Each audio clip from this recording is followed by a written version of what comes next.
The Court of Appeal will rule on the 21st of March whether to overturn the High Court's decision that recognized the Azimio La Umoja Coalition as the National Assembly's majority party.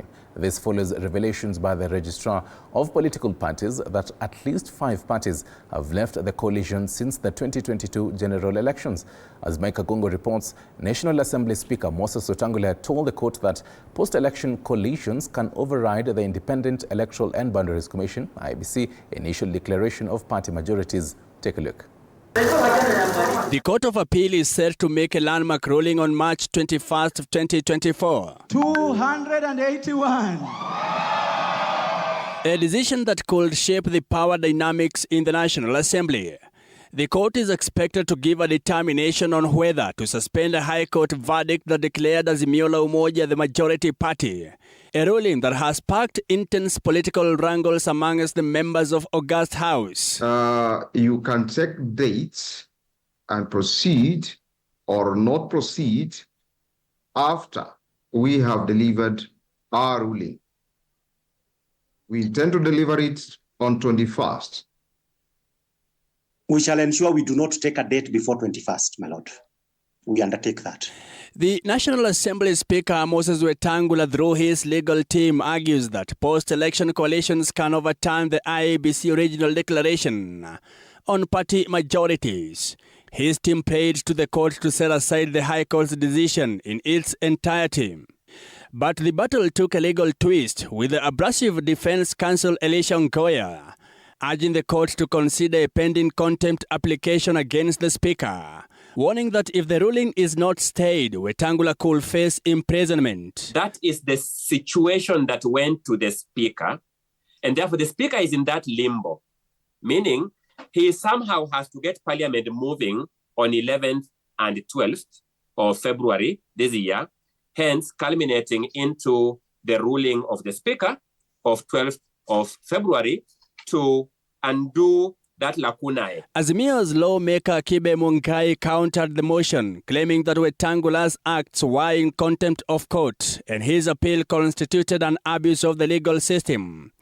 According to Kibe, the speaker's decision was declared unlawful by the High Court. Hence, Azimio must take its proper position as the dominant party in parliament. So the purpose of this stay is not the regular stay where you say, let us stop the implementation of the High Court judgment. They have already told you, we have already implemented. Now, if there is no stay, which is going to be binding on the side to accept minority, then we will have difficulty constituting these committees because there will be no consensus. Our place as a nation. Following the debate on who holds the majority and minority offices in the National Assembly, the Registrar of Political Parties has revealed that at least 5 parties left the Azimio La Umoja Coalition after the 2022 general election.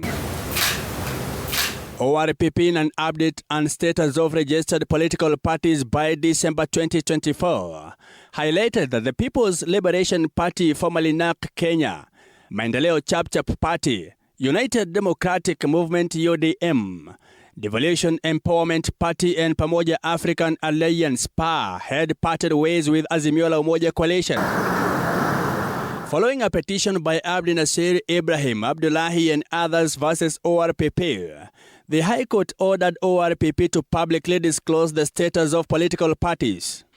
Justice Bahati Mwamuye in his ruling also ordered ORPP to publish and publicize in at least 2 newspapers of national circulation and on its website the current status of political parties and political coalitions in terms of their registration status, composition and alignment on or before Friday this week.